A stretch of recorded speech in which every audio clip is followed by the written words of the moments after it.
Hi and welcome back to Stuff About Tutorials. In today's video, we are going to talk about on how you can add religions into your Facebook dating. Maybe you are that kind of person that interested in religions. So today I am going to show you on how you can add religions in your Facebook dating. Check the video description and I will try to leave the written instructions. So without further ado, let's get into the video. First you need to do is to open your Facebook application and log in with your Facebook account. Once you open it, you'll be directed into this Facebook homepage. And then from here, tap on this heart icon for you to continue to the Facebook dating.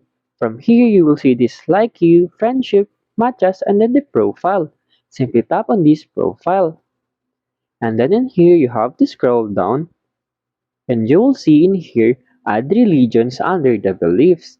Tap on this drop down button and simply add your religions. After that, tap on the save button.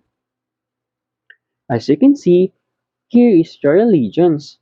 There you go. If you wanted to know on how you can add religions into your Facebook dating profile, that is the easiest way I know how. If you know another way on how you can add religions into your Facebook dating profile, leave a comment below. Also, be sure to subscribe for more videos.